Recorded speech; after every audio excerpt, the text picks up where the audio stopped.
한국의 역사를 일본보다 줄인다였습니다. 일본의 역사가 몇 년이죠? 2600년이죠. 우리나라의 역사는 공식적으로 인정된 것만 5000년이라고 그랬죠. 예, 자기네보다 더 긴 역사를 가진 조선을 지배하기 위해서 가장 먼저 한 일은 한국의 역사를 일본보다 줄이는 일이었습니다. 예, 그리고 나머지 역사도 조상에 대한 실망감, 허무감, 피해의식, 열등감을 갖게 하여서 조선인을 반일본인처럼 만드는 것이었죠. 그래서 조선을 영구적으로 지배하려는 그런 야욕이 있었죠. 자, 그 증거로요. 일제가 우리나라에서 단군 관련 기록을 중점적으로 약탈했다는 여기 기록이 있습니다. 사서 20여만 권을 압수 불태웠고요. 지금도 두 번에 걸쳐서 우리나라의 역사 유물을 돌려줬긴 했지만 20만 점 중에서 1200점씩 두 번, 그래봤자 2400여 점이죠. 아직도 일본 지하 왕실 도서관 지하에는 우리나라의 특히 고대서 유물이 많이 있습니다. 하루빨리 그 유물을, 우리 고대 역사서를 다시 다 되찾아와야 하겠죠. 자, 이 사진은요. 마지막 조선 총독 아베 노부유키입니다. 이 사람이 패망을 하면서 일본으로 도망갈 때 이런 무시무시한 말을 하고 돌아왔습니다. 뭐라고 했냐면 조선은 승리한 것이 아니다. 조선이 제 정신을 차리고 옛 조선의 영광을 되찾으려면 100년이라는 세월이 훨씬 더 걸릴 것이다. 왜냐하면 우리 일본은 조선인에게 총과 대포보다 더 무서운 식민지 교육을 심어놓았다. 조선인들은 서로 이간질하며 노예적인 삶을 살 것이다. 나는 다시 돌아온다. 그런데 우연의 일치로 요즘 일본 수상 이름이 누구죠? 아베 신조죠. 그런데 그 아베 신조 총리가 하는 일을 보면 마치 이 아베 노부유키가 살아온 것처럼 그런 일을 하고 있는 것 같습니다. 2011년 145년 만에 프랑스에서 외교장각 도서가 돌아왔습니다. 병인 양육 때 프랑스 함대가 강화도에서 약탈해 간 거죠. 그런데 프랑스에서 역사 연구를 하시던 박병선 여사님, 파리 국립도서관에 사서로 근무했는데 평생 50년 동안 그 일에만 매달려서 결국 돌아가시기 전에 이런 큰 일을 해내셨습니다. 자, 이렇게 곳곳에 약탈해 갔던 우리 문화재, 우리 유물 다 찾아와야겠죠. 그런데 프랑스에서 우리나라한테 이 외교장각 도서를 줄 때 반환이 아니었습니다. 형식은 임대였습니다. 5년마다 갱신을 하는.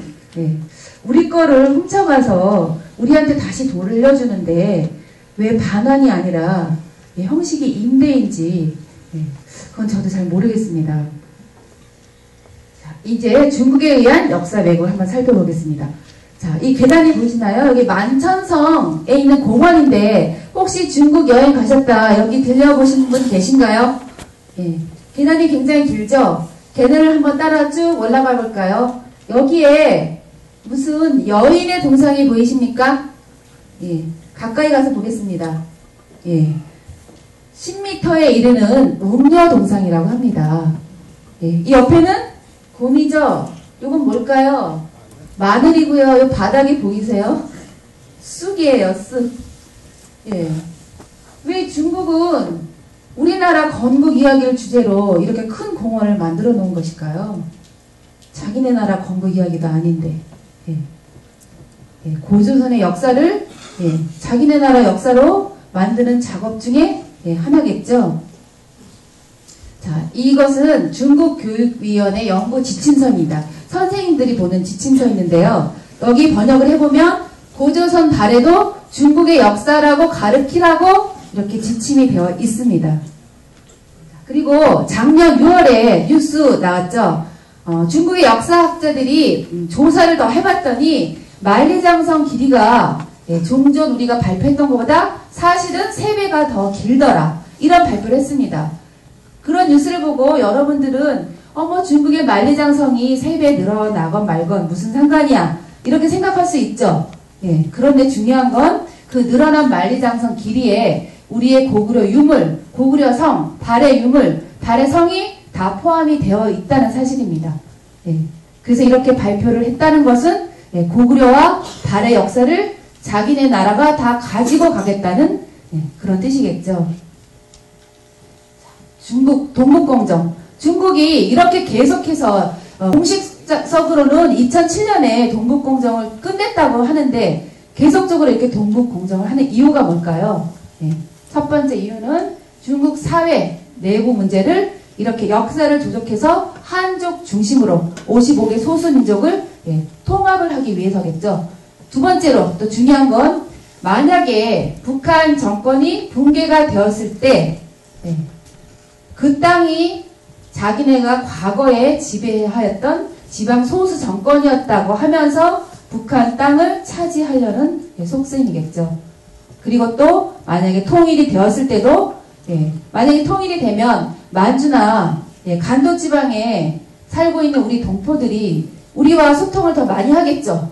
예, 그러면 반드시 국경 분쟁이 일어나겠죠. 예, 그런 걸 사전에 막기 위해서 저렇게 역사 왜곡을 예, 실행하고 있는 것입니다. 그래서 중국이 저렇게 역사 왜곡을 하는 건 단순히 역사 왜곡의 문제가 아니라 우리나라의 영토 문제, 예, 자주권 문제, 문화 전반에 걸친 예, 문제라는 걸 예, 우리는 꼭 인식을 하고 있어야 합니다. 이 노각이요, 2011년 예, 중국 문화로 유네스코에 등재가 되었습니다. 2011년이 아니라 2009년이네요. 예. 그리고 2010년 또 이런 발표를 했죠. 예. 중국의 명분은 이러했습니다. 중국 내에 있는 소수민족인 조선족의 원활한 언어 소통을 위해서, 그리고 그들이 쓰는 스마트폰에 조선어를 탑재하기 위해서 규격이 필요하다. 그래서 한글 국제 표준 규격을 만들겠다. 이렇게 발표를 하였습니다. 그런데 중요한 건 그 당시, 지금도 마찬가지지만 우리 한글에 국제 표준 규격이 없습니다. 예. 여러분 지금 핸드폰 다 갖고 계시죠? 예.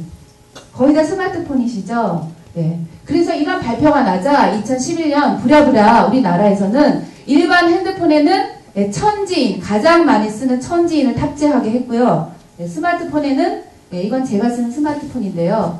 여러 가지 방식을 선택할 수가 있죠. 저는 천지인이 편해서 천지인에 설정해놓고 쓰고 있습니다. 천지인, 스카이, 나란말, 그리고 키보드, 자판 배열인 쿼티, 이렇게 4가지 이상을 탑재해놓고 선택해서 쓰고 있게 하고 있습니다. 이러고 있는 사이에 우리는 업체 간의 경쟁이나 불만에 의해서 한 가지로 여기서 국제 규격을 정하면 다른 업체에서 반발을 하겠죠. 그런 사이에 중국이 먼저 표준 규격을 정하겠다고 나선 것입니다. 작년 겨울에 국제 표준 규격이 초안이 나왔습니다. 아직 정해지진 않았고요. 포럼 공청회를 통해서 곧 국제 규격이 정해지겠죠. 아직까지 한글은 우리 고유의 언어입니다. 하지만 지키지 못한다면 더 이상 우리 거는 아닐 수 있겠죠. 역사 왜곡. 동북공정, 서북공정, 서남공정 계속 이렇게 시작을 하고 있죠.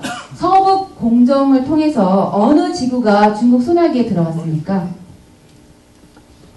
신장 위구르 지역이 소나기에 들어갔죠. 서남공정에 의해서는 어디죠? 달라이라마. 어디죠? 티벳. 나중에 받아가세요.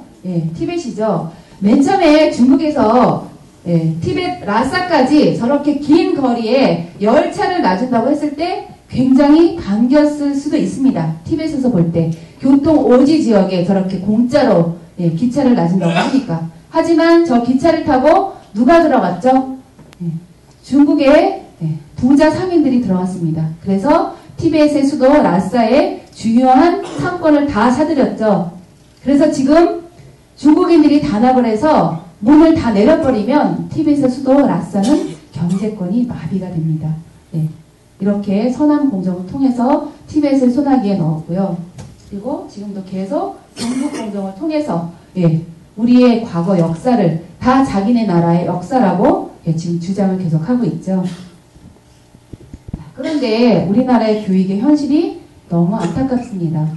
아까도 말씀드렸지만 일제시대에 왜곡된 역사, 그 조선사 편수회라는 단체를 만들어서 일본의 입맛에 맞게 우리나라 역사를 날조 위조했죠. 그때 참가했던 그 교수들이 그대로 해방 후에 우리나라 주요 대학의 교수가 되어서 학파를 구성하고 그 학파가 그대로 계속 유지되고 있고 그때 만든 그 교과서로 아직까지도 배우고 있다는 것.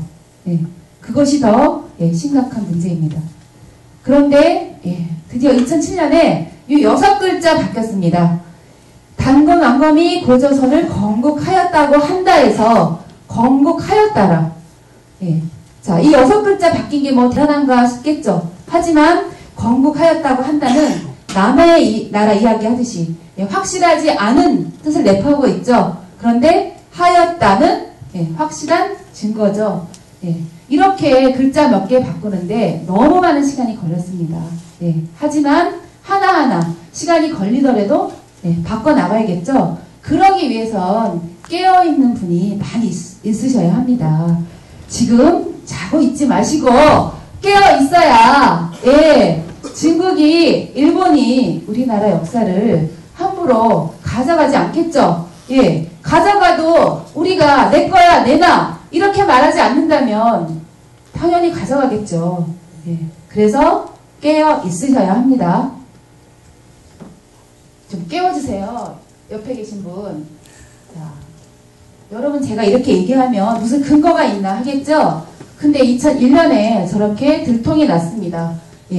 만주와 만주 지역에 홍산문화 이렇게 원형재단 적석총 여신 동상이 나왔습니다. 중요한 거는요. 중국이 그렇게 자랑하던 황황한 문명의 유물하고 이 유물하고 너무 틀리다는 겁니다. 그래서 저거를 자기 거라고 우기려고 해야 우길 수가 없는 거예요. 왜냐하면 특히 적석총 돌로 쌓은 무덤입니다. 돌로 쌓은 무덤은 고조선 고구려의 아주 특징적인 무덤의 양식입니다. 한 나라의 무덤 양식은 쉽게 변하지 않아요. 중국의 그 유명한 진시황 당태종의 묘도 흙으로 덮은 그냥 봉분입니다. 그런데 우리는 고조선 고구려는 백제의 무덤, 지금 서울에 잠실 석천호수 옆에 있는 석천동에도 백제의 무덤으로 추정되어 있는 무덤이 있는데 이렇게 생겼습니다. 적석총. 우리나라 고대 국가의 무덤의 아주 특징적인 양식입니다. 이런 무덤이 나와버리니까 자기네 거라고 우길 수가 없죠. 그러니까 이제는 이 시대에 자기네가 지배했던 소수 정권이었다고 그렇게 주장을 하는 겁니다. 자, 그럼 도대체 우리나라는 얼마나 자랑스러운 문화가 있고 정신이 있고 정체성이 있는지 하나하나 좀 살펴보겠습니다. 자랑스러운 단동식품이 있는데요. 제가 단동식품 하면 여러분 들어보신 적 있으신가요? 잘 아시겠어요? 좀 어려운 말이죠. 그런데 제가 도리도리, 짝짝꿍, 건지건지, 잼잼 이렇게 말하면 다 아시죠? 다 아시죠? 한번 살펴보겠습니다.